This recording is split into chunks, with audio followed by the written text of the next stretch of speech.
Hey folks, man, this is Monk, and we are back with another episode of Class of Cinematics, and I'm joined as always with my co-host. We got Bobby Blockbuster. Yo, yo, yo. Yeah, folks, so today we're going to continue, man, this spooky season. We're going to be talking about a horror classic, and this is going to be Nightbreed, man, and this film came out in 1990 of February, and this is a film directed by Clive Barker for 20th Century Studios, and in this film, Aaron Boone is haunted by terrifying nightmares of a city of monsters. He goes to see a psychiatrist, Dr. Decker, for help, but what Boone doesn't know is that Decker is really a serial killer. Decker frames Boone to take the fall for his murders, and Boone is killed by the police, but Boone is brought back to life by the monsters of his dreams, the Nightbreed, who in turn join Boone in his quest to stop Decker from killing again.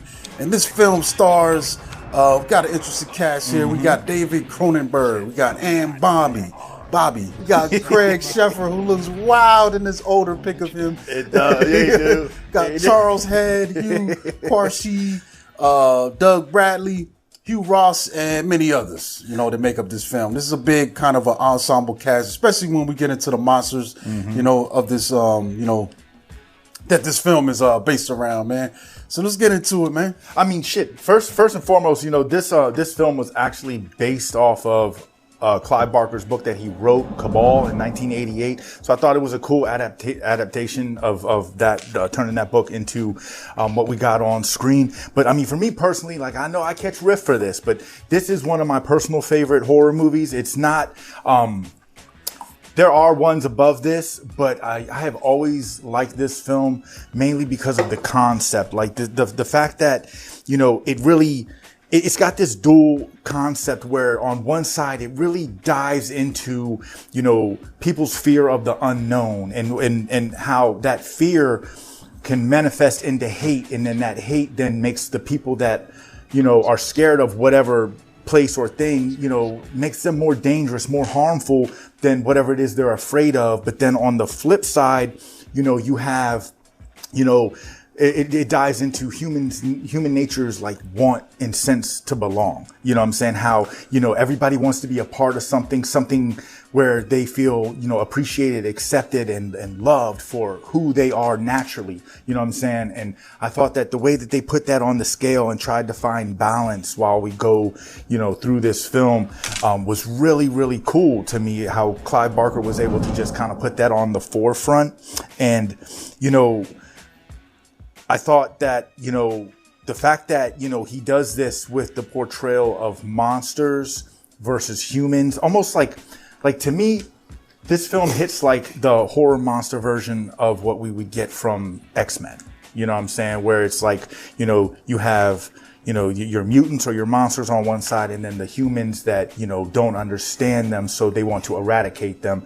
And, in this, just like in X-Men, the monsters are actually the good guys. You know what I'm saying? They're just trying to, live their peaceful existence and stay out of harm's way. Whereas, the humans are more monstrous, especially when you dive into, some of the character arc, which these guys feel more like the Morlocks, of the in the X-Men world. They're the mutants that look like mutants. They look freakish. They look like scary people. So they kind of live under the sewers. They don't go out and solve crime and fight evil for the humans. They just kind of stay out of the way and do their own thing. Exactly. That's the basis of where they're at. But it's kind of interesting too that they built this sanctuary in this old cemetery that's abandoned that no one goes to. Yeah. And that's where they, live their existence. But it's also weird too, because they seem to have most of them have a problem where they can't go out into the sun either, so they're kind of trapped in in the space too, in a way, Yes. or they only can come out at night, Yes. Hence the name. Hence the name. You know what I'm saying? But it's cool that they did find their sanctuary. And what I also like is like they also, as humans, the certain humans, they get a feeling like, when they know they're not, natural or normal, the Nightbreed will kind of reach out to them through their dreams or through a certain sense of, or whatever the case may be, to kind of bring them to Midian, which is the name of the cemetery that they're at. And, so that way they do find their home. They find their place, you know what I'm saying, in the world amongst, you know, people that are, or monsters that are just like them, you know what I'm saying? Yeah, and it's just interesting, like in the case of Boone, it looks like he ends up being pulled there, you know, after certain events happen, and he ends up there, and it's almost like they've got to activate what's already within him, you know, in a way, like that ceremony he does when they put their hand on his chest, you know. But you know, it's really cool because before that even happens, it's like, you know, he's part of the prophet. He's the prophet. You know what I'm saying? So it kind of... He's their Luke Skywalker? Yeah, in a sense, yes. Because, I mean, the story is pretty much told through two pairs of eyes. You get Aaron Boone, and then you get Dr. Decker. Mm-hmm. Yeah. It's wild, man. So, you know, going from there, man, we do got some, you know, interesting characters, especially Boone himself. You know, like you said, he's getting these visions, man. So that's kind of wild, but he's also a wild dude, man. Like I found myself really kind of hard to sympathize with him, yo. Like it's one of these movies where I think they don't do a good job of making him, you know, endearing it. At least for me at first, you know what I'm saying? Because he's coming into this like the visions. We do get that aspect, and then there's a scene too. I think I like the Decker scenes a little bit better, yo. Yes. Like when we got our introduction to him, because he's pretty much just a crazy psychopath, man. David Cronenberg as dude, his performance as Dr. Decker is just chilling because like he really embraces evil to the core. Like I mean, the fact that he's like, you know, this you know, Hannibal-esque style of killer where he's smart. Super smart, super knowledgeable, knows how to dive into people's psyche, but then also really gets his jollies off of killing. Like he's trying to like do his own form of like cleansing in a sense where he's like, yeah, I'm going to eradicate the filth. And, you know, there's one part where he's like, yeah, you know, everybody wears a mask and all this stuff because he wears this crazy mask with button eyes and stuff. But, you know, it's wild how, you know, him doing all these acts and stuff, but then he's trying to manipulate Boone into thinking that he's the one that's actually doing them. You know what I'm saying? It's such a catch-22. But yeah, his performance is just like he is the standout performer in this film. You know, like you said, I think it was kind of easy for him to do that because maybe from him being a director, he's kind of more keen in. Because I feel like with this casting, man, a lot of these people that they got on here, they're not the biggest. You know what I'm saying, or the best.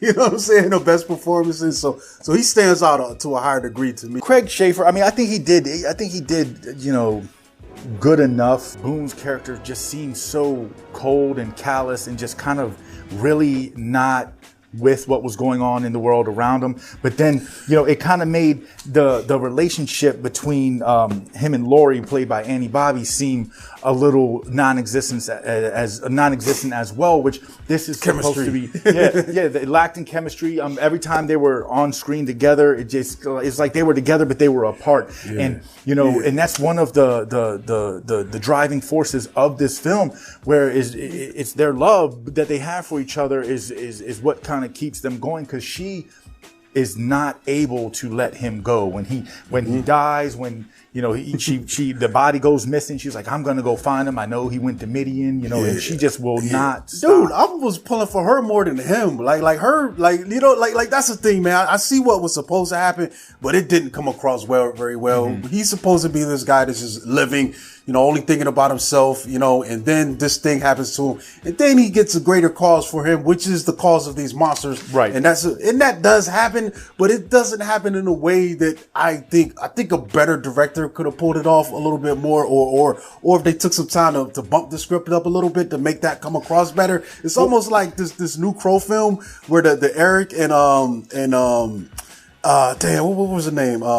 And on the Crow, Eric and Shelley, how that relationship just didn't work. So that film kind of doesn't get as good as it could be. So I feel like that happened here with this guy in the portrayal of Boone, or how they wrote it. You know, this is not all at the fault of the writing by Clive Barker or what we got on screen, because initially the original version of this film was 2.5 hours long. So there was a lot more character development. There was a lot more that this film and this story had to offer as a whole. And then 20th Century Fox asked asked for about an hour to get cut off. So in the theatrical release, we get about an hour 30 where they advertise this film as a cold cut slasher film, completely just obliterating the whole dynamic of the monsters and the whole lore of the monsters and what they bring to this film. And then they re-release the director's cut, which adds on another 20 minutes or so. And that's the cut that's on Tubi. I strongly suggest everyone watch that cut because it is better than the theatrical cut. And for me personally, for three main reasons. One, you get a lot of deleted scenes and extended scenes where it dives more into Boone and Laurie's relationship, and it makes their love more meaningful and gives us a better understanding of why it was so hard for them to let each other go. But then also you get more of the monster element of the film. You know what I'm saying? They get a lot more screen time, which makes them and what they bring to this film feel more impactful and more purpose driven. You know what I'm saying? We get a little more of the lore of what, where they come from, where they derive from, and what their purpose is. And then ultimately you get a different ending. You know what I'm saying? The theatrical cut ending was actually just supposed to be a post-credit scene. And in this one, you actually get an ending that makes everything kind of make a little bit more sense. But what it does for me personally is it left the door wide open for a sequel, potential prequel, and even, if they wanted to really, dive into it a little more, give us a TV series, an extended, TV series where they could actually, spend each episode diving into the origins of each one of these monsters on top of having a subplot of what's going on currently. And they could have really extended, this story as a whole and made it really, really, stand out and be a lot more than what the film ended up becoming as a whole. You know what I mean? So, and that's why, there was loose talks. I think it was like in 2018, Sci-Fi was supposed to get with the production company and they were supposed to make this TV series, but ultimately it failed because, nobody wanted to pay for it or whatever the case may be. The buzz dropped. But this movie also spawned a 25-issue comic book series, which I own, which is very good. And it was, who did it come out? I think it was Epic Epic Comics.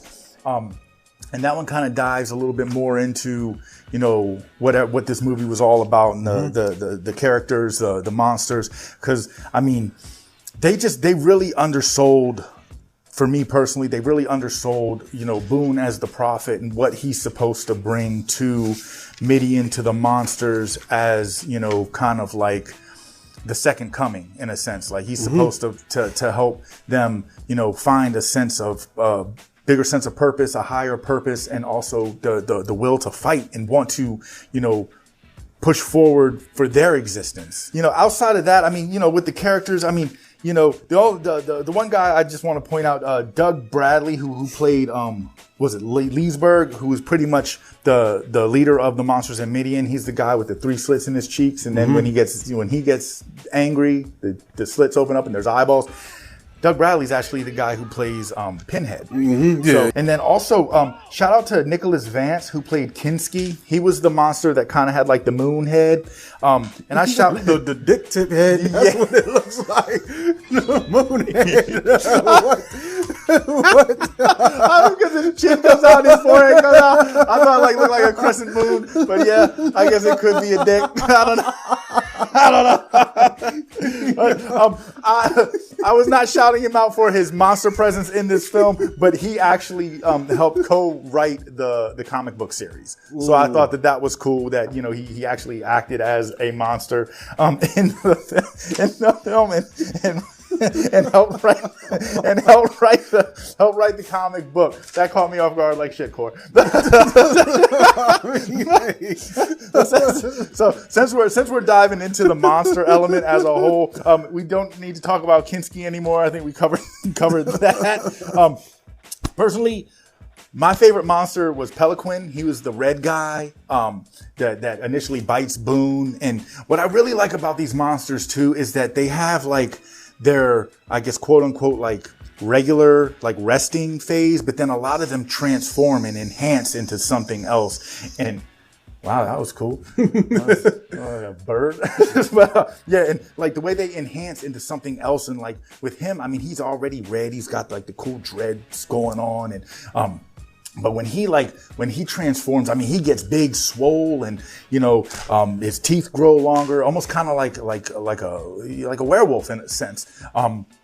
But I thought that what he brings, to the monster dynamic is really cool. He stands out because of his look and what he actually brings to the story arc. What was one of your favorite monsters, man? I like the bird chick. She kind of looked like a bird, but she had like she's dope. That's Shauna Sassy. I think her just the overall design of her was pretty dope, man. Yeah, she's like a bird, but a porcupine. Yeah, definitely. Yeah, she had the spikes and stuff. I think we get a little glimpse of her being chased earlier in the film. Yeah, and then but yeah, the monster designs were kind of crazy, man. Especially that scene where Laurie goes down into the depths of the Midian, and you start seeing all these little creatures, and in the background and the miniatures, and all that stuff. Dude, I thought that was really cool, really man. Big guy, the variety, and then the crazy, the berserkers. The berserkers. I was just about to say, shout out the berserkers, because that was like Midian's football team. Mm-hmm. These guys, like, they got to keep them caged up because they just wreck shop. I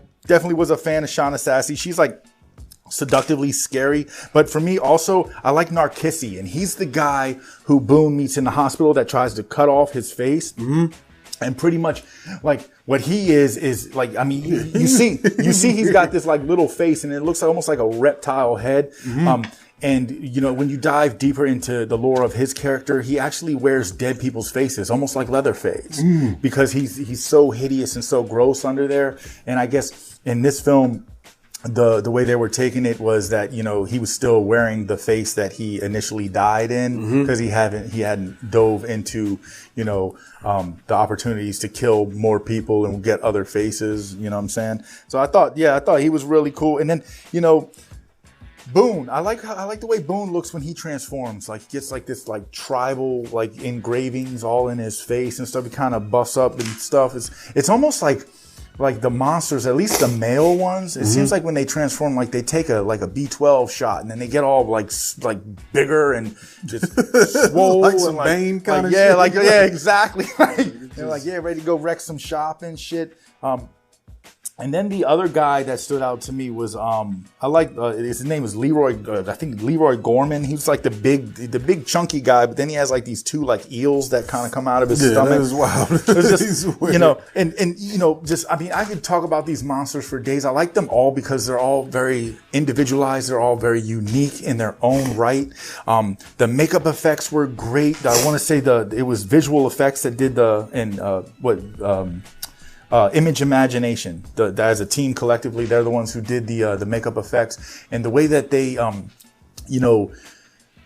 like I said, gave each monster a personality. There was a time, I guess, when there's dozens of them too, man. There's that scene where they kind of, the cops are coming into the Midian and they're trying to get their people out of there, and you see there's dozens of monsters, bro. Yes. All kinds of, from little kids on up, yo. That's what I'm saying. I mean, and that's what I'm that's what is just so disappointing to me about this film. In a world full of reboots and remakes, why are they not giving this film an opportunity to get a proper reboot, maybe a fresh set of eyes? It might happen. They say the thing, it's still alive, the idea of them, they're still it's a cult classic, dog. It does have a fan base, you know what I'm saying? I know, because I'm part of it. But, and then like, I feel like also if anyone did a new version of this, it can only be better, bro. Yeah, that's what I'm saying. And like I said, I know there are a lot of gripes about this film, and I get it. I do.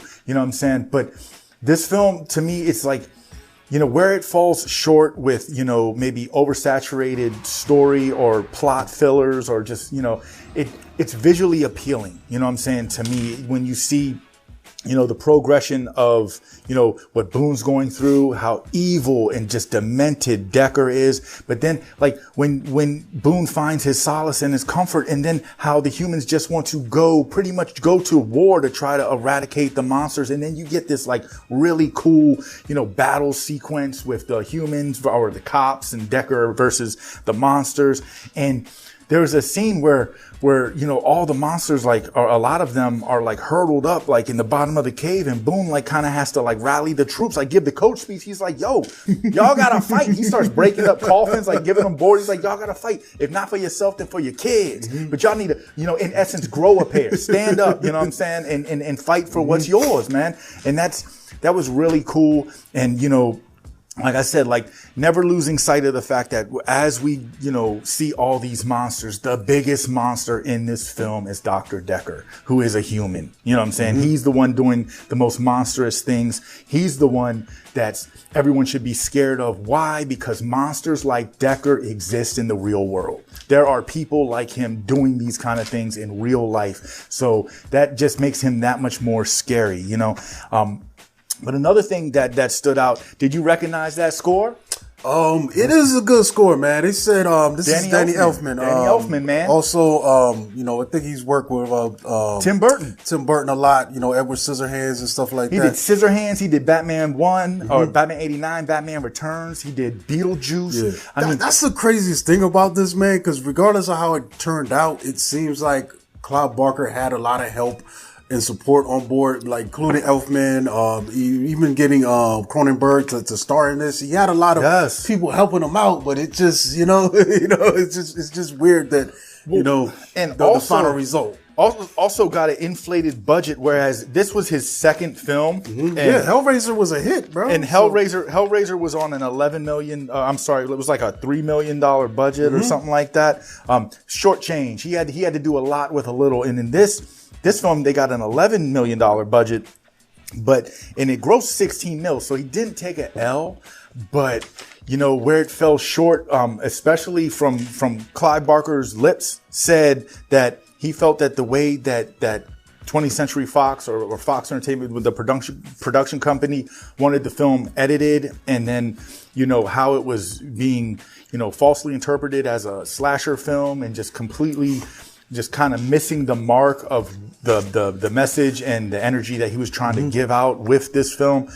All that kind of, I think all that kind of played a part in it, because when they dropped the director's cut initially, Shout Factory dropped the director's cut, it sold out in pre-sales. Then they had to drop another round, which also sold out in pre-sales. So there is a very large following, and you know, a lot of people that enjoy this movie want to see justice done by it, man. Give us a little more, because it's just, there's so much. It's a well full of untapped potential with this. With this product I can see here. with the source material being so popular, like novelization, you know, and people want to see a faithful adaptation, but I don't know. For me personally, as a first time watch, I feel like this film has a lot of great ideas, yo. It's just that the execution just falls a bit short, you know, for a lot of it. You know, there's some cool sequences. I did like the, you know, when they get raided, you know, by the cops, you know, that's pretty cool. Dr. Decker, he has some interesting interactions, but it also, I feel like Barker has to accept a little bit of responsibility for this, you know, even though you got the studio interference. Like, I can't see how 30 minutes more it might make the story a little more cohesive, but there are other things that bother me about it, man. I think, you know, the pacing of it is all over the place. I don't think the two stories connect cohesively enough, like the Decker stuff and then the Boone stuff. It almost feels like I'm watching two different stories going side by side until they clumsily merge, you know, at one point, you know, but it's, I don't know. And also I think the acting and the performances are a little wonky for me. So for me, it was a lot. It felt like a slog to get through most of it, man. Especially till we get toward the end where things get a little bit more interesting and come to a head. Where I was like, oh, okay, all right, I see the potential here. Yeah. But I wish it hit me better. But like it's a thing, man. Like I see what it's going for in the concept, but I'm also a person who believes you gotta nail the execution, man. Yes. And my favorite films nail the execution. Yes. This is not a new story. You know, this story's been done before in film, and I think it's been done better.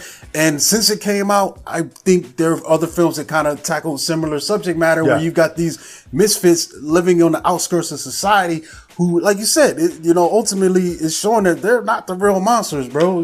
Sometimes we're worse than what we're afraid of, and, a lot of times. And there's movies that have came out since then that have also presented that in a much better way, man. Like props to him for even writing the source material. I've never read Cabal, but I don't think this was as good as an adaptation of that as it could have been. You know what I'm saying? I got you. I mean, this really just, I definitely, I understand what you're saying. And I mean, you put it in a food sense. You eat with your eyes first before you actually enjoy the food. So I get it. Cause what you see on screen, like if not knowing a little bit more about the whole dynamic of the story, I could see that how might have made me angry though. I could see how it's all different. Like I'm a little like that might have made me angry. Like even when I look at The Crow, I just started reading the graphic novel of that, and it just makes me so much more pissed off at what the new movie was compared to what this. I thought you were about to bag on Brandon Lee. I was about to say, man, we about to fight. No, but it makes me mad now. Like I feel like honestly, if I had read the Cabal and then I watched this, I probably would have been mad. Cause I'm like, yo, this is not like I see what you were trying to do, but you didn't. I did it in reverse. I did it in reverse. And who knows how it would have felt when, cause Cabal came out in '88. And so I was, it's the thing, man. That's why we do the classes. Cause like sometimes there's things in my head. I was like, I love this thing then I go back and rewatch it and I'm like, whoa, what was it? That's true. There was a time I had to be in or certain mentality or mind state, and that things, just hit me different. Things hit different. And like you said, and then also, as we grow and progress through the world, the only thing that grows with us is our experiences, you know what I'm saying? And the amount of movies that we've seen and like you said, seeing stuff that's been done better. And I get it. But for me, I thoroughly enjoyed my rewatches. I don't have really much negative to say about this film. I do agree with you that it does slow down in pacing, but ultimately, like I said, this is one of my favorites. It's not my personal favorite horror film, but it would be on my top 10 list. You know what I'm saying? Just because of the, what it presents conceptually. You know what I mean? Mm-hmm. Yeah, I think we can wrap here then, man. Make sure you follow us, you like us, subscribe to the channel if you haven't. Tell your friends about us, man. We got some cool merch in the link below this. And we out of here, man. Make sure you check us out on Classes of Cinematics at Instagram. And you can catch me at Monkey Blood on Twitter and Instagram. And this Bobby Blockbuster. As always, you can catch me on the next show. And doubling back, check out the merch, man. You got shirts in every color, dog. Every single color. You know what I'm saying? Which is dope. Yeah, you got some mugs too, man. Mugs, stickers, keychains. All right, so, man, we out of here. Peace.